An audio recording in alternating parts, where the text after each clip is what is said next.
What's up guys, Causeway Giant here, and oh my gosh, the teaser for Star Wars Battlefront 2 has been leaked online. Man, I've gotta say, this really took me by surprise. Like, I thought they would just show the main trailer at Star Wars Celebration, but no! So today, I'm gonna be extracting every last frame of this teaser to gather as much information as we can about the game before the main trailer is released, and obviously, before the game comes out. What I'll do first is show the teaser just in case any of you's missed it, and even if you have seen it, because you need to watch it again. And again, and again, and again. By the way, make sure you're in a soundproof room because it's very likely that you're going to scream about 7 times during it. I know I did. I'm a real man. But anyway, enough laughing about. Here's the teaser.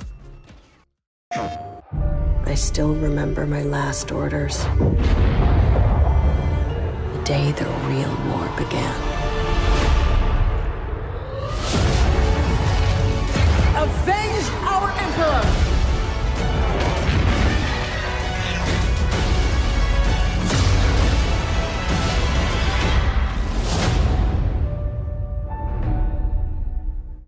Well, there you are guys, that's the first official teaser for Star Wars Battlefront 2. Wow, even just saying that sentence gave me goosebumps. Pretty epic, huh? Now comes the exciting bit. Let's analyze this hunk of awesomeness and start speculating like mad. Okay, so it opens with the PlayStation logo, but not because it's a PlayStation exclusive. Calm your jets, Xbox players, calm your ham. It's available for Xbox One, PlayStation 4, and PC, so chill, okay? The first actual shot features 3 TIE fighters escorting what looks very much like a TIE Reaper. This is a type of troop transport ship that was first seen in Rogue One, where it was shown on both the Ring of Catherine and on Scarif, where it deployed Krennic's elite squadron of Death Troopers after he ruthlessly deployed the garrison. We can see that on Scarif it is being escorted by 3 TIE Strikers, yet in the teaser it's being escorted by TIE Fighters. This is mainly because TIE Strikers are only atmospheric craft and do not function very well in space combat, whereas TIE Fighters are multi-purpose. It's also likely that the TIE Strikers were made obsolete after the absolute disaster of the Battle of Scarif, as they are never seen again afterwards. What is interesting is that the TIE Reaper is still being used, as just like the TIE Strikers, they have never been showcased in the films or games before, with a Sentinel class landing craft being the Empire's troop transport vessel of choice. This could be due to the landing craft having more armor, more firepower, or just a higher troop capacity. Either way, I'm really glad to see this ship's return, as it's always good to get another TIE Fighter class, and I think that the TIE Reaper is a really cool design. Whilst this is going on, we hear a female TIE pilot say, I still remember my last orders. This is the main unnamed protagonist of the single-player campaign. Yes!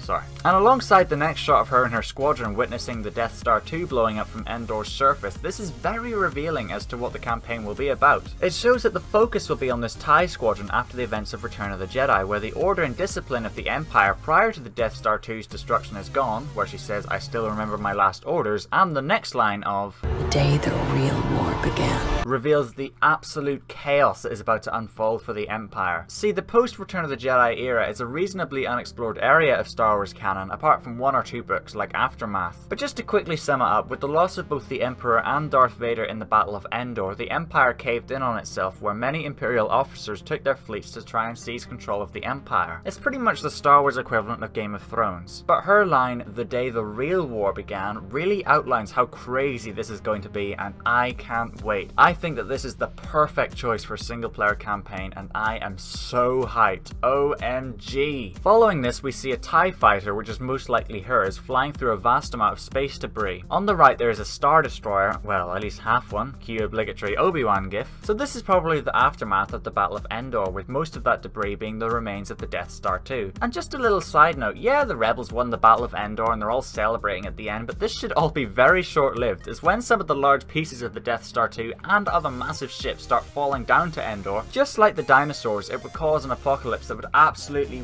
wipe out all life on the planet. So yeah, good luck having a feel-good factor at the end of Return of the Jedi now. And just to further what I said earlier, some text appears on screen saying the Untold Soldier's story, which is referring to the campaign. The TIE Reaper, which is presumably carrying both her and her crew that we saw at the beginning, jumps into hyperspace, hinting that the TIE Reaper will play a big role in the campaign. It might even be this TIE pilot crew's equivalent of the Millennium Falcon or the Ghost. The next shot showcases a space battle over what looks to me to be Coruscant, the capital world of the Empire, meaning that if the rebels took this, it would be another crippling blow blow to the Imperials. If it is, I would be so happy with this, as Coruscant is one of my favourite planets. And also guys, this is a space battle. One of the major criticisms of Battlefront 1, or Battlefront EA or whatever it's called, is that there were no space battles, besides in both the Death Star and Rogue One DLC at the end. So this is proof that DICE were telling the truth when they said that they modelled this game after feedback from the other game. Then we see another space battle taking place over what looks to be a different planet. Maybe Naboo? I don't know guys. Be sure to leave anything that I missed in the comments section down below, as quite a lot of this trailer is just hints and not really definitive answers just yet. So let me know what you guys think that planet is. Anyway, whilst this is going on, the female TIE pilot says, "Avenge our Emperor!" which hints that she might be taking a leading role in trying to reassemble this disarrayed empire by creating a common goal of destroying the Rebel Alliance, or New Republic as they are now called, and avenging the Emperor. I think that this is a good idea, though I'd still prefer to see this story unravel through the eyes of a regular Imperial pilot and not a leader, but the very fact that this campaign is focused around the Empire's point of view is a really great move by DICE. One thing that I would say about her being a TIE pilot and what we've seen so far in the teaser is that I really don't want this campaign to just be about flying, as I found that quite boring in the last game. I don't know, maybe if they made more complex flying mechanics or have it like the old Battlefronts where you could fly inside enemy ships or something, but yeah, I'm really hoping for a good balance of ground and space combat. And the next shot is our first view of the new era, or sequel trilogy, I don't know, the ones with Kylo Ren and Rey in it, okay? Where we get a view of some First Order TIE fighters flying off Starkiller Base. I'm sure a lot of people were certain that the new trilogy would be part of this game, The Time of the Last Jedi, because you know, money. But it's good that they included Starkiller Base, as this was one of the coolest locations of The Force Awakens, even though it is literally just another Death Star and makes absolutely no sense how it even exists, but never mind that. What I think might happen is that this campaign will take place directly before the Battle of Endor, and then you play through that as the TIE pilot, then it's focused around rebuilding the Empire until it eventually merges into the First Order, where the final battle of the campaign is the battle over Starkiller Base. I think it would be really cool if they did that, as it would tie the new trilogy and the original trilogy nicely together, and bridge the massive gap between Return of the Jedi and The Force Awakens. After this, we finally get some ground combat footage as some stormtroopers and two AT-ATs storm what looks to be a very war-torn Coruscant, or maybe Magneto from the original Star Wars Battlefront 2. Oh man, this is gonna get so confusing. Battlefront 1, Battlefront 1/EA, Battlefront 2, and Battlefront 2 too. I'm gonna order Battlefront 2 and then I'll unwrap it only to see the old pandemic version. I'm calling it, that's exactly what's gonna happen. I also think that this planet is Coruscant because on the wall you can see a very ravaged Imperial flag, which would only be hanging on an Empire-controlled planet like Coruscant. Like I said before guys, this is just pure speculation, so let me know what you think this planet is in the comments. Then we get another shot from the Force Awakens era where the Millennium Falcon is being pursued by two TIE fighters on Takodana. This is the planet where Maz Kanata's castle was, and the very same stretch of water where Poe Dameron's X-Wing squadron flew over to engage the TIE fighters. I'm not too sure if this is part of the campaign or not, though it would be really cool if one of your missions was to destroy the Millennium Falcon, though obviously you wouldn't actually be able to destroy it because it's in the later parts of the film. Plus that thing is like the Mary Sue of ships, so I'm pretty sure it's indestructible. It then cuts back to the Galactic Civil War where we see a snowtrooper get wrecked by a Taun-Taun on Hoth.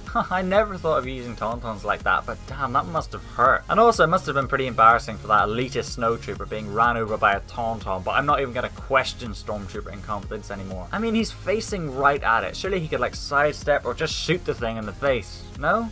Okay. This is probably multiplayer footage, as I can't imagine a TIE pilot going from, you know, being a TIE pilot to becoming a snowtrooper. I mean, that's like someone going from presenting The American Apprentice to becoming President of America.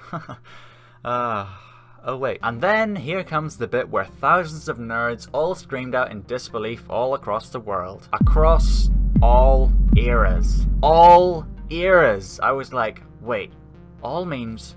oh no. Then Darth Maul appeared, igniting his double-bladed lightsaber, and wow, did I just say that? Guys, Clone Wars is confirmed! Yes! Man, I can't even, like literally, I'm trying to even, but I just can't. Darth Maul, Clone Wars, yes! Thank you DICE, you don't suck. Anyway, fanboying aside, we can see in the background that Maul is standing in that big power generator part of Naboo where he had his fateful lightsaber fight with Qui-Gon Jinn and Obi-Wan Kenobi. So hopefully we get some other big prequel destinations like Coruscant, Geonosis, Kamino, Utapau, or Mustafar. This is also our first glimpse at a hero in Battlefront 2, and I'm sure that there will be far more to come. Heck, even a couple of frames later we see the telltale little green hands of Yoda grabbing his lightsaber, and he wasn't even part of that lightsaber duel. This is further alluding to into the multiplayer aspect and confirms that heroes will be playable on maps that they weren't in the movies. I just really hope that multiple era heroes will be able to play together. Like, imagine you're a rebel soldier, you turn around and see Darth Maul, Darth Vader and Kylo Ren standing there. Man, this is such huge news. It then cuts back to Takodana where a tracking shot follows Rey running through the forest. So this is the third hero that has been confirmed in this teaser, though to be honest I'm sure a lot of people knew that she would be a playable hero. Nevertheless, it's nice to get some concrete proof, and hopefully the forest that she's running through will be a playable multiplayer map, just like Scarif in Battlefront EA, as it would be good to have a variety of different locations to play on from multiple eras and multiple landscapes. And as the music ceases, we get a close-up of Kylo Ren turning into the camera. Again, he was another hero that most people assume would be there, and I am really glad that he's going to be in the game because I love Kylo Ren's design with his crossguard lightsaber and ability to stop blaster bolts in midair. I think he's going to make for a great hero. I do hope that these are the only two new era heroes that there are, as there aren't really that many other characters from the new era that I think would make good heroes, apart from maybe Captain Phasma and Finn or Poe. And I really hope that their focus is bringing a lot of prequel heroes to the game like Obi-Wan, Mace Windu, General Grievous, Count Dooku. The list really is endless. And the final shot is just an end screen where we see Rey, Darth Maul and the female TIE pilot as the main image, again showing that the multiple eras and single player campaign is the focus of the game. Last Jedi heroes are also teased at the bottom if you pre-order it, which I am definitely going to do. I mean, come on, I've been trying to pre-order this game since the day it was announced. But anyway guys, that's my analysis of the first official teaser for Star Wars Battlefront 2. I hope this was helpful for you and gave a little bit more insight into what could be in the game. Remember guys, most of this is just my speculation, as very little is absolutely 100% confirmed at the minute. And as I said before, let me know of anything that I missed or anything that you guys think is important down in the comments section. Stay hyped for all the new trailers that will be showcased during Star Wars Celebration over the next couple of days, and stay tuned for my analyses of any new trailers that will be released, just like this one. Man, that was a hard word to say. Analysis. Anyway. But in the meantime, remember, if you like, then please hit that subscribe button, and I'll see you later. Causeway Giant out.